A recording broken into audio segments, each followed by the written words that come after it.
होगा। तो स्टूडेंट याद रखना, एक क्रिस्टलेट ठोस में दीर्घ परासकोटि होती है। क्या होती है? दीर्घ परासकोटि होती है। अगला है सेकंड क्वेश्चन, प्लास्टिक है। 4 ऑप्शंस दे रखे हैं, आयनिक ठोस, धात्विक ठोस, अक्रिस्टलीय ठोस और आणविक ठोस। तो याद रखना स्टूडेंट, प्लास्टिक जो है एक अक्रिस्टलीय ठोस है। क्या है? प्लास्टिक एक अक्रिस्टलीय ठोस है। हेलो स्टूडेंट्स, तो लॉकडाउन एंड कोविड की वजह से क्या आप भी अपनी स्टडी को लेकर परेशान हो? तो बच्चा टेंशन लेने की ज़रूरत नहीं है।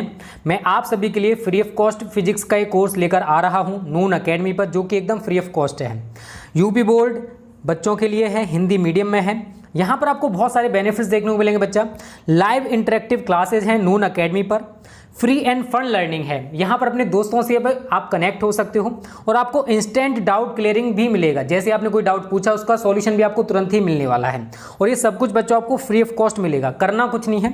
डिस्क्रिप्शन में मैंने आपको एक लिंक दे रखी है नून अकेडमी की, उस लिंक पर क्लिक करना है और डाउनलोड कर लेना है। डाउनलोड करने के बाद बच्चा रजिस्ट्रेशन करना तो सभी बच्चे जानते हैं, रजिस्ट्रेशन कर लेना। और यूपी बोर्ड में जाकर यहाँ पर आप देख सकते हो ऐसा इंटरफेस आएगा, वहाँ पर जाकर आप हमारा फिजिक्स वाला ग्रुप ज्वाइन कर सकते हो बच्चा, जो कि एकदम फ्री ऑफ कॉस्ट है। हमारी डेली बेसिस पे बच्चा 8 से 9 बजे तक क्लास होती है सुबह में। आप फ्री में हमारी लाइव क्लासेस का फायदा उठा सकते हो। नोट्स भी आपको फ्री ऑफ कॉस्ट दिए जा रहे हैं, तो आपको कुछ नहीं करना, डिस्क्रिप्शन में जो लिंक है उससे ज्वाइन करना है। Join the free learning community today. तो टाइम वेस्ट मत करिए, ऐसा ना हो कि आप पछताते रह जाओ, कोर्स ज़्यादा निकल जाए। ठीक है, तो जल्दी से जाओ और आज ज्वाइन कर लो। ओके स्टूडेंट्स, आगे बात करते हैं स्टूडेंट नेक्स्ट क्वेश्चन की। आज का हमारा तीसरा क्वेश्चन है, ग्रेफाइट है। 4 ऑप्शन दे रखे हैं, आयनिक ठोस, धात्विक ठोस, सहसंयोजक ठोस, आणविक ठोस। तो स्टूडेंट याद रखना, ग्रेफाइट जो है वो एक सहसंयोजक ठोस है। क्या है? सहसंयोजक ठोस है। आज का हमारा चौथा क्वेश्चन है, किस प्रकार के ठोस विद्युत चालक, आघात वर्धनीय और तन्य होते हैं? 4 ऑप्शन दे रखे हैं आपको, आणविक, आयनिक, धात्विक और सहसंयोजक। तो याद रखना स्टूडेंट, जो धात्विक ठोस होते हैं वो विद्युत चालक, आघात वर्धनीय और तन्य होते हैं। तो हमारे चौथे क्वेश्चन को जो है वो थर्ड ऑप्शन एकदम सही हो जाएगा। आगे बात करते हैं स्टूडेंट नेक्स्ट क्वेश्चन की। आज हमारा 5वां क्वेश्चन है, घनीय निकाय का उदाहरण है। 4 ऑप्शन आपको दे रखे स्टूडेंट यहाँ पर, तांबा, स्वीट टिन, ग्रेफाइट और कैल्साइट। तो याद रखना स्टूडेंट, तांबा जो है वो घनीय निकाय का उदाहरण है। तो हमारे 5वें क्वेश्चन का ए ऑप्शन एकदम सही होगा, तांबा। आगे बात करते हैं स्टूडेंट नेक्स्ट क्वेश्चन की। आज का हमारा छठा क्वेश्चन है, विषम लंबाक्ष जो निकाय होता है उसमें त्रिविम जालकों की संख्या कितनी होती है? 4 ऑप्शन रखे हैं, 4, 3, 2, 1। तो याद रखना स्टूडेंट, विषम लंबाक्ष निकाय में त्रिविम जालकों की जो संख्या है स्टूडेंट वो 4 होती है। कितनी होती है? 4। तो उम्मीद करते हैं स्टूडेंट 6 के 6 क्वेश्चन आपको पूरी तरह से क्लियर हो गए होंगे। कोई भी डाउट है तो कमेंट बॉक्स आपके लिए बना होता है, मैं कमेंट करके जरूर बताना। और वीडियो अच्छे लगे ना तो प्लीज़ लाइक करने में कंजूसी मत करना। आगे बढ़ते हैं स्टूडेंट नेक्स्ट क्वेश्चन की तरफ। आज हमारा 7वां क्वेश्चन है, सोडियम क्लोराइड क्रिस्टल की संरचना है। 4 ऑप्शन दे रखे हैं आपको, फलक केंद्रित घन, एक नताक्ष, विषम लंबाक्ष और नन ऑफ दीज। ये सारी चीज़ें मैं आपको करा चुका हूँ स्टूडेंट। अगर आपने हमारे लेक्चर्स दे रखे हैं तो सारी चीज़ें आपको बताऊंगी। तो याद रखना स्टूडेंट, सोडियम क्लोराइड क्रिस्टल की जो संरचना है वो फलक केंद्रित घन होती है। कैसी होती है? फलक केंद्रित घन। आज हमारा 8वां क्वेश्चन है, शॉर्टकी दोष पाया जाता है। 4 ऑप्शन दे रखे हैं, NaCl में, AgBr में और KBr में। तो स्टूडेंट याद रखना, जो शॉर्टकी दोष है वो NaCl में भी पाया जाता है, AgBr में भी पाया जाता है और KBr में भी पाया जाता है। तो इसका जो राइट आंसर स्टूडेंट वो क्या हो जाएगा? All of these. तो 8वें क्वेश्चन का डी ऑप्शन एकदम सही होगा, ऑल ऑफ दीज। आगे बात करते हैं नेक्स्ट क्वेश्चन की। आज हमारा 9वां क्वेश्चन है, फ्रैंकेल दोष के कारण आयनिक क्रिस्टल का घनत्व। 4 ऑप्शन दे रखे हैं स्टूडेंट, A घटता है, B बढ़ता है, C परिवर्तित रहता है और D स्थिर रहता है। तो याद रखना स्टूडेंट, फ्रैंकेल दोष के कारण जो आयनिक क्रिस्टल होते हैं उनके घनत्व जो है वो स्थिर रहता है। तो 9वें क्वेश्चन का डी ऑप्शन एकदम सही होगा, स्थिर रहता है। आगे बात करते हैं 10वें क्वेश्चन की। आज का हमारा 10वां क्वेश्चन है, लौह चुंबकीय ठोस में चुंबकत्व का गुण होता है। 4 ऑप्शन दे रखे हैं आपको, स्थायी, अस्थायी, मिश्रित और नन ऑफ दीज। तो याद रखना स्टूडेंट, जो लौह चुंबकीय ठोस होते हैं उनमें चुंबकत्व का जो गुण है वो स्थायी होता है। कैसा होता है? स्थायी। तो 10वें क्वेश्चन का ए ऑप्शन एकदम सही होगा। चलो आगे बात करते हैं स्टूडेंट नेक्स्ट क्वेश्चन की। आज का हमारा 11वां क्वेश्चन है, अति चालकता प्रक्रम की खोज किसने की? 4 ऑप्शन दे रखे हैं आपको, आइंस्टीन, सोडी, हुंड और कैमरलिंग ओंस। तो याद रखना स्टूडेंट, अति चालकता प्रक्रम की जो खोज है वो कैमरलिंग ओंस ने की थी। तो 11वें का डी ऑप्शन एकदम सही होगा, कैमरलिंग ओंस। आज का हमारा 12वां क्वेश्चन है स्टूडेंट, मैच बॉक्स की ज्यामिति होती है। 4 ऑप्शन दे रखे हैं आपको, घनीय, एक नताक्ष, विषम लंबाक्ष और चतुष्कोणीय। तो याद रखना स्टूडेंट, मैच बॉक्स की जो ज्यामिति है वो विषम लंबाक्ष होती है। तो हमारे 12वें क्वेश्चन का सी ऑप्शन एकदम सही होगा, विषम लंबाक्ष। आज का हमारा 13वां क्वेश्चन है स्टूडेंट, किसी क्रिस्टल में ब्राविज जालकों की कुल संख्या कितनी होती है? ये मैं आपको बता चुका हूँ। चार ऑप्शन दे रखे हैं, 7, यहाँ पर भी 7 है, 14 और 18। तो किसी क्रिस्टल में ब्राविज जालकों की जो संख्या स्टूडेंट वो 14 हो सकती है। मैक्सिमम कितनी हो सकती है? 14। तो हमारे 13वें क्वेश्चन का सी ऑप्शन एकदम सही होगा। आगे बात करते हैं स्टूडेंट नेक्स्ट क्वेश्चन की। आज हमारा 14वां क्वेश्चन है, एफसीसी संरचना में प्रत्येक कण के चारों ओर निकटतम कणों की संख्या कितनी होती है? तो आप सभी को मैं ये सारी चीज़ें बता चुका स्टूडेंट। जो एफसीसी संरचना होती है उसमें प्रत्येक कण के चारों ओर निकटतम जो कण होते हैं वो कितने होते हैं स्टूडेंट? 12। तो हमारे 14वें क्वेश्चन का राइट आंसर क्या होगा student? 12 is the right answer. चलो आगे बात करते हैं स्टूडेंट नेक्स्ट क्वेश्चन की। आज का हमारा 15वां क्वेश्चन है स्टूडेंट, सोडियम क्लोराइड क्रिस्टल में Na+ आयन की समन्वय संख्या है। चार ऑप्शन आपको दे रखे हैं, 6, 8, 4, 1। तो याद रखना स्टूडेंट, सोडियम क्लोराइड क्रिस्टल में Na+ आयन की जो समन्वय संख्या है वो स्टूडेंट 6 होती है। ठीक है, तो 15वें क्वेश्चन का 6 आंसर एकदम सही होगा। आज का हमारा 16 क्वेश्चन है स्टूडेंट, परम शून्य ताप पर आदर्श क्रिस्टल ठोस की एंट्रोपी होती है, उसमें क्या परिवर्तन होता है? तो याद रखना स्टूडेंट, परम शून्य ताप पर जो आदर्श क्रिस्टल होते हैं उनकी जो आदर्श क्रिस्टल ठोस है उनकी जो एंट्रोपी है वो 0 होती है। चलो आगे बात करते हैं स्टूडेंट आज के 17वें क्वेश्चन की। देखो बोर्ड एग्जाम्स में इसमें से कोई भी क्वेश्चन आउट नहीं जाने वाला, टेंशन ना लो, बस बेस्ट तरीके से तैयारी करते रहो। निम्नलिखित में से किस में शॉर्ट की दोष पाया जाता है? चार ऑप्शन दे रखे हैं, CaCl में, ZnS में, A व B दोनों में और नन ऑफ दीज। तो याद रखना स्टूडेंट, इनमें से केवल CaCl में ही शॉर्ट की दोष पाया जाता है। तो 17वें का ए ऑप्शन एकदम सही होगा स्टूडेंट, CaCl। चलो आगे बात करते हैं स्टूडेंट आज के 18वें क्वेश्चन की। ये कह रहा है F केंद्रों की उपस्थिति क्रिस्टल को बना देती है। चार ऑप्शन दे रखे हैं, चालक, रंगहीन, सेमीकंडक्टर या रंगीन। तो याद रखना स्टूडेंट, इसका जो राइट आंसर है वो है रंगीन। F सेंटर्स की वजह से क्रिस्टल जो है वो रंगीन हो जाते हैं। आगे बात करते हैं स्टूडेंट नेक्स्ट क्वेश्चन की। अब आपके 2 क्वेश्चन और हैं इसमें से जो पूछे जा सकते हैं। ZnO के क्रिस्टल जालक को गर्म करने पर किस प्रकार का दोष उत्पन्न होता है? चार ऑप्शन दे रखे हैं आपको, बिंदु दोष, रेखीय, रिक्तिका दोष और अंतराकाशी दोष। तो इसका जो राइट आंसर स्टूडेंट वो डी ऑप्शन एकदम सही है, अंतराकाशी दोष। अगर आप ZnO के क्रिस्टल जालक को गर्म करोगे तो अंतराकाशी दोष उत्पन्न हो जाएगा। अभी अंतराकाशी दोष किसे कहते हैं ये मैं आपको पहले ही करा चुका हूँ। आज का सॉलिड स्टेज का जो लास्ट क्वेश्चन है स्टूडेंट ये है। इसके बाद मैं आपको सॉल्यूशन के इंपॉर्टेंट क्वेश्चंस बताऊंगा, उसके बाद आपको इलेक्ट्रोकेमिस्ट्री के इंपॉर्टेंट क्वेश्चंस बताने वाला हूं। टेंशन ना लो स्टूडेंट, सब कुछ पढ़ाया जाएगा आपको, जो भी बोर्ड परीक्षाओं में पूछा जा सकता है। मेरे साथ तैयारी करो, आपको 90+ लाने से कोई नहीं रोक सकता। F केंद्रों की उपस्थिति के कारण यौगिक होता है। चार ऑप्शन दे रखे हैं, अनुचुंबकीय, प्रतिचुंबकीय, A व B दोनों और ऑल ऑफ दीज। इसका राइट आंसर स्टूडेंट क्या होगा? तो स्टूडेंट इसका जो राइट आंसर है वो है अनुचुंबकीय। F केंद्रों की उपस्थिति के कारण जो यौगिक है वो अनुचुंबकीय हो जाता है। तो स्टूडेंट ये 20 इंपॉर्टेंट ऑब्जेक्टिव क्वेश्चंस हैं जो कि सॉलिड स्टेट से पूछे जा सकते हैं। अब बात करते हैं स्टूडेंट सॉल्यूशन के इंपॉर्टेंट ऑब्जेक्टिव क्वेश्चंस की। ओके, हैं सॉल्यूशन वाला जो चैप्टर है उसके इंपॉर्टेंट ऑब्जेक्टिव क्वेश्चंस की। तो स्टूडेंट वीडियो पसंद आ रही है तो लाइक करने में कंजूसी मत करना, ठीक है। तो स्टूडेंट ऑब्जेक्टिव क्वेश्चन पहला है सॉल्यूशन वाले चैप्टर का, घटकों की संख्या के आधार पर शर्करा एवं जल का मिश्रण होता है। चार ऑप्शन दे रखे हैं, द्विअंगी विलयन, त्रिअंगी विलयन, चतुअंगी विलयन और पंचअंगी विलयन। तो इसमें बताओ कितने घटक हैं? एक शर्करा है और एक जल है, तो हम कह सकते हैं स्टूडेंट ये जो विलयन बनेगा वो कैसा होगा? द्विअंगी विलयन होगा।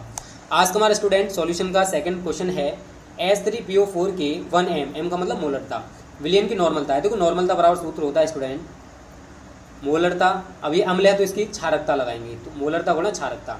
मोलरता आपको एक दे रखी है, लेकिन अब H3PO4 है तो इसमें 3H+ और PO4 -n होंगे, तो H+ कितने हैं? 3 हैं। कितने स्टूडेंट? 3। तो हम कह सकते हैं इसकी जो क्षारकता है स्टूडेंट वो कितनी होगी? 3 होगी। और एक का गुणा अगर आप 3 में करोगे तो आंसर कितना आ जाएगा आपका? 3 है। तो H3PO4 के 1m विलयन की जो नॉर्मलता है स्टूडेंट वो 3n होगी। चलो आगे बात करते हैं स्टूडेंट नेक्स्ट क्वेश्चन की। आज हमारा तीसरा क्वेश्चन है, 1 मोलल विलयन में विलय का मोल प्रभाव होता है। तो आपको यहाँ पर स्टूडेंट 4 ऑप्शन दे रखे हैं, 0.009, 0.018, 0.027 और 0.045। तो याद रख स्टूडेंट 1 मोलल विलयन में विलय का जो मोल प्रभाव है वो 0.018 होता है। आज का हमारा चौथा क्वेश्चन है, ऐसे विलयन जिनका द्रव एवं वाष्प अवस्था में संघटन समान होता है क्या कहलाते हैं? वाष्पिक विलयन, निलंबित विलयन, आदर्श विलयन या स्थिर क्वाथी विलयन। तो याद रखना स्टूडेंट ऐसे विलयन जिनका द्रव और वाष्प अवस्था में संघटन समान हो उनको हम स्थिर क्वाथी विलयन कहते हैं। क्या कहते हैं? स्थिर क्वाथी विलयन कहते हैं। चलो आगे बात करते हैं स्टूडेंट नेक्स्ट क्वेश्चन की। आज हमारा 5वां क्वेश्चन है सॉल्यूशन वाले चैप्टर का, क्वथनांक बिंदु पर होता है। 4 ऑप्शन दे रखे हैं आपको, इनमें जो राइट आंसर स्टूडेंट वो है वाष्प दाब वायुमंडलीय दाब के बराबर हो जाता है। तो वो क्वथनांक क्या है? तो वह ताप जिस पर किसी द्रव का वाष्प दाब उसके वायुमंडलीय दाब के बराबर हो जाता है उसे हम क्वथनांक कहते हैं। तो इसका जो राइट आंसर है वो सी ऑप्शन एकदम सही होगा। चलो आगे बात करते हैं स्टूडेंट नेक्स्ट क्वेश्चन की। आज हमारा छठा क्वेश्चन है, गोताखोरों द्वारा श्वसन के लिए प्रयुक्त किए जाने वाले गैस सिलेंडर में किस गैस को मिलाया जाता है? तो इसका जो राइट आंसर स्टूडेंट वो क्या है? Helium He।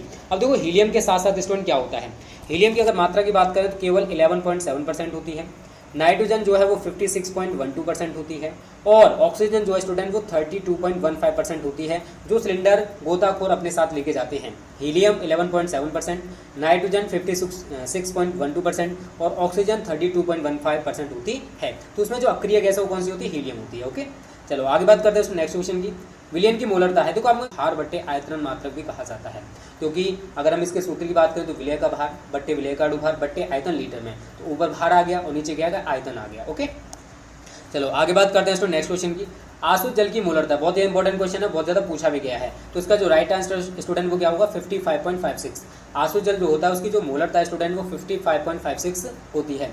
नवा क्वेश्चन है, राउल्ट का नियम किससे संबंधित है? तो मैं आपको बता चुका हूँ स्टूडेंट, राउल्ट का जो नियम है वो वाष्प दाब अवनमन से संबंधित है। तो 90 क्वेश्चन का सी ऑप्शन एकदम सही होगा।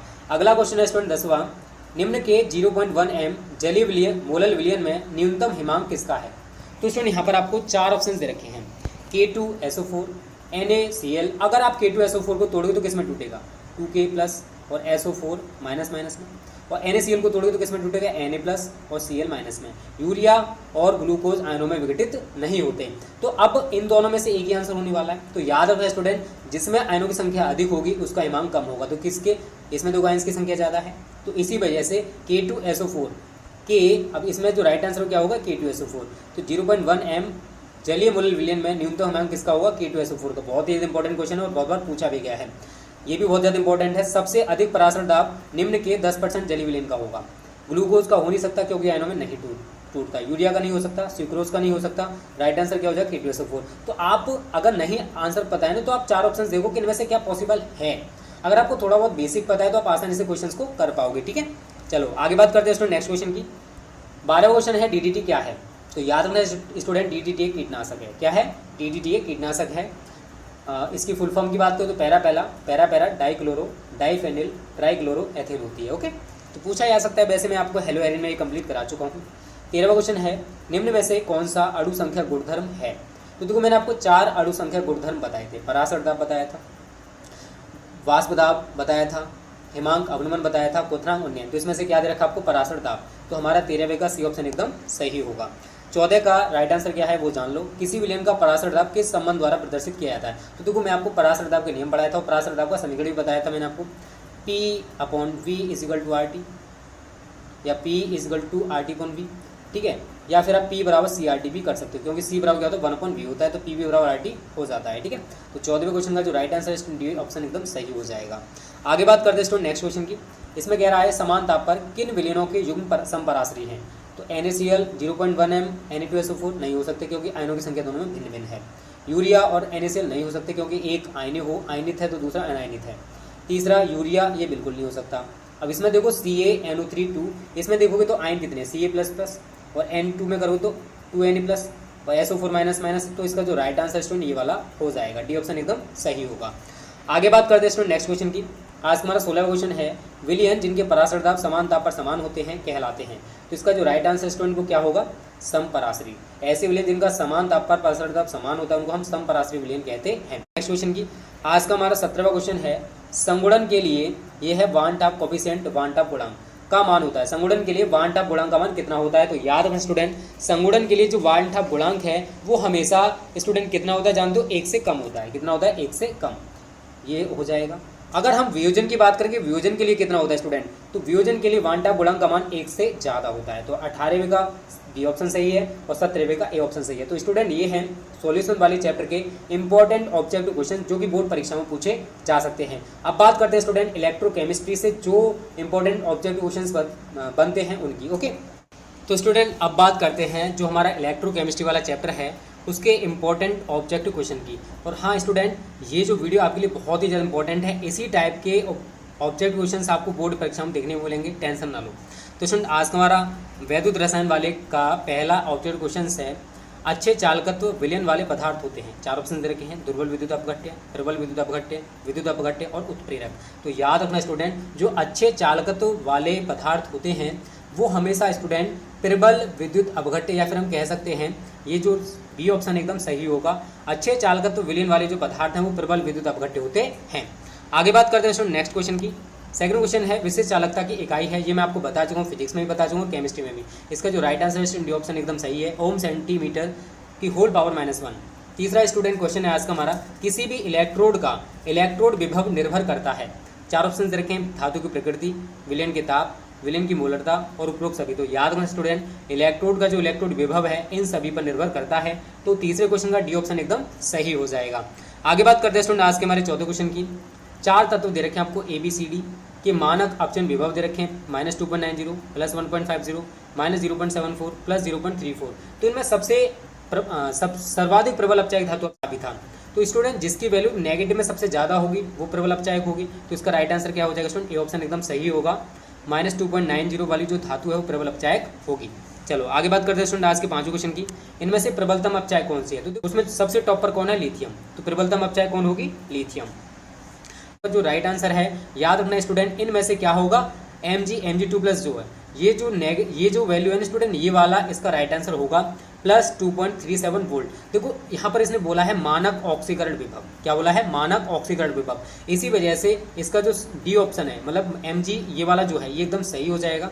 तो हम कह सकते हैं इसका ए ऑप्शन एकदम सही होगा। ओके, तो उम्मीद करता हूँ यहाँ तक आपको सब कुछ क्लियर हो रहा होगा। और आप सभी अगर इलेक्ट्रोकेमिकल सीरीज़ की बात करो, सबसे पहले Li+ है, फिर आपका LiNa है, उसके बाद Ba है, उसके बाद Mg है। तो इन सभी में प्रबल ऑक्सीकरण कौन सी हो जाएगी? Mg वाली। ओके, ये सभी को पता होना चाहिए, ओरल चीज़ है स्टूडेंट।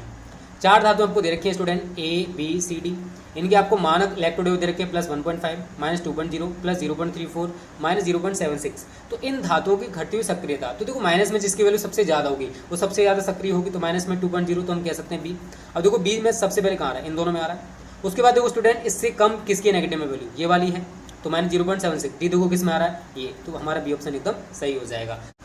8वां क्वेश्चन है स्टूडेंट Mg, Cu, Na तथा Au की सक्रियता का सही क्रम है। तो देखो अगर हम बात करें इलेक्ट्रोकेमिकल सीरीज की, तो उनमें सबसे पहले स्टूडेंट इन सभी में कौन सी धातु रखी गई है? तो आप बोलोगे सोडियम।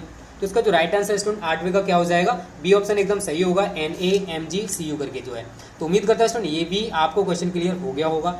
बी ऑप्शन एकदम सही जाएगा। ठीक है, निम्न में से कौन सी धातु अम्ल से हाइड्रोजन विस्थापित करेगी? तो जो धातु हाइड्रोजन से ऊपर है वो अम्लों से क्रिया करके हाइड्रोजन गैस विस्थापित करती हैं। तो Zn इसका राइट आंसर हो जाएगा। आप सभी को इतना तो पता होना चाहिए। इनमें से किस धातु का ऑक्सीकरण आसानी से होगा? तो इसका जो राइट आंसर स्टूडेंट याद रखना Al है। क्या होगा? Al। एल्यूमिनियम जो है इसका ऑक्सीकरण सबसे आसानी से हो जाएगा, क्योंकि और सभी धातुएं हाइड्रोजन से नीचे स्थित हैं, केवल एल्यूमिनियम हाइड्रोजन से ऊपर है।